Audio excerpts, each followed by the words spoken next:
ఎలక్షన్లో వచ్చిన వాళ్ళు ఉన్నారు. మరి అక్కడ కూడా ఎన్ని దొంగ ఓట్లు వేసుకున్నారు, ఏ విధంగా ఈ ఓటర్ లిస్టును దుర్వినియోగం చేస్తున్నారో తెలుసుకోవాలి. అంతేకాకుండా ఇక్కడ చాలామంది సోదరులు వార్డు మెంబర్ కానీ సర్పంచ్ కానీ పోటీ చేసిన వాళ్ళు ఉన్నారు. మరి ఎన్నికల ముందు రోజున మనం పడే కష్టం ఇంత అంతా కాదు. ఏ విధంగా కష్టపడాలో అన్ని విధాలుగా కష్టపడ్డ తర్వాత పొద్దున పోలింగ్ బూత్ దగ్గర నిలబడితే మన సోదరుడు ఒకరు వచ్చి అన్న నా ఓటు కనబడతలేదు అన్నాం. మరి ఆ వ్యక్తికి నిన్న రాత్రి మనం ఇవ్వాల్సిన తృణమో పనమో అప్పచెప్పిన తర్వాత పొద్దున ఓటు లేదన్న తర్వాత ఆ నిలబడ్డ అభ్యర్థి ఎంత ప్రాణం ఉసురు ఉన్నదో ఒక్కసారి గుర్తు తెచ్చుకోండి. ఈసారి అట్లాంటి కార్యక్రమాలకు అవకాశం లేకుండా ఎవరైతే ఏ ఇంటిలో ఎవరైతే నివసిస్తున్నారో వారిని ఓటర్లుగా గుర్తించడం, అంతేకాకుండా కొంతమందికి 2-3 ఓట్లు నేను స్పష్టంగా చూసినాను. గ్రామీణ ప్రాంతంలో ఓటు ఉంటుంది, మున్సిపల్ ప్రాంతాల్లో కూడా ఓటు ఉంటుంది. వీటిని మనం నిరోధించాల్సిన అవసరం ఉంది.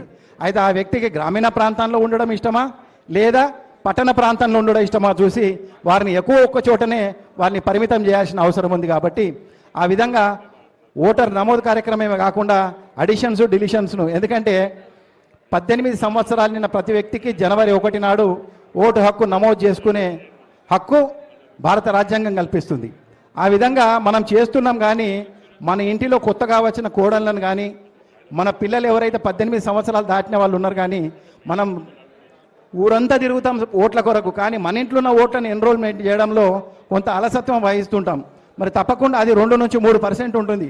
మనమందరం యాక్టివ్గా ఆ ఓట్లు ఎన్రోల్మెంట్ చేసినట్టయితే 2-3% ఓట్లు మన ఓట్లు అవేవి మన బ్యాంక్ ఓట్లు, మన నమస్కారం పెట్టినా పెట్టకపోయినా ఏ రకమైనటువంటి అవకాశం చేయకుండా మనకు పడే ఓట్లు కాబట్టి ఆయా ఓట్లను కూడా మనకు వచ్చే అవకాశం ఉంటుంది. కాబట్టి తప్పనిసరిగా ఆ ఓట్లను నమోదు చేసే విధంగా మీరు కృషి చేయాలని చెప్పేసి మరి నాకు అవకాశం ఇచ్చిన పెద్దలందరికీ కృతజ్ఞతలు తెలియజేసుకుంటూ, ఎందుకంటే కేటీఆర్ గారు ఇప్పుడు పవర్ పాయింట్ ప్రజెంటేషన్ ద్వారా మీకు ఇచ్చిన నోట్బుక్లునే అన్నీ కూడా రెడీ పట్టుకోండి.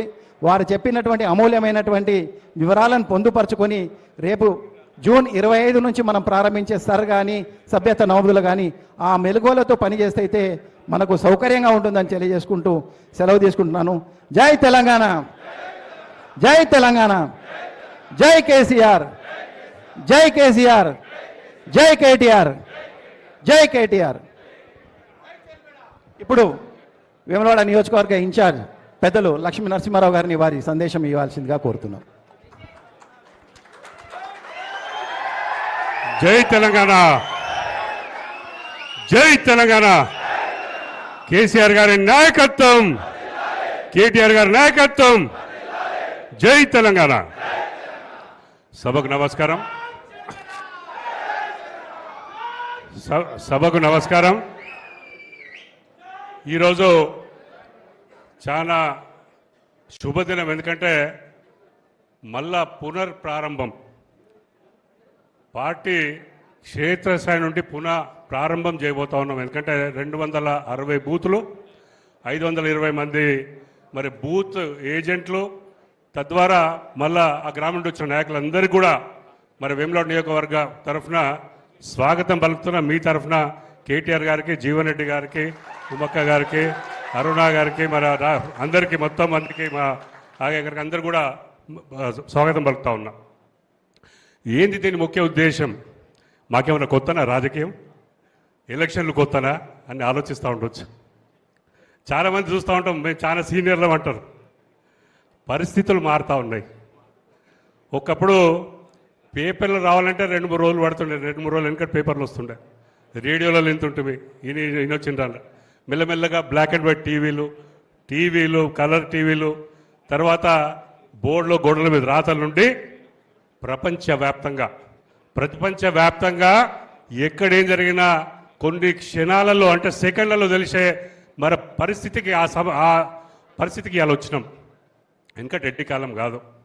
ఇలా నిజం ఇంట్లోకి వెళ్ళి బయటికి వెళ్ళే లోపే, కడప దాటే లోపే అబద్ధం అంతా ఊరంతా చుట్టూ వస్తూ ఉంది. మీ అందరికీ కూడా తెలుసు, అది సోషల్ మీడియా. ఇలా పవర్ అంతా సోషల్ మీడియా. మరి మనమేం చేయాలి? ఇలా కార్యకర్తలుగా ఈ ట్రైనింగ్ ప్రోగ్రామ్ ఏంది?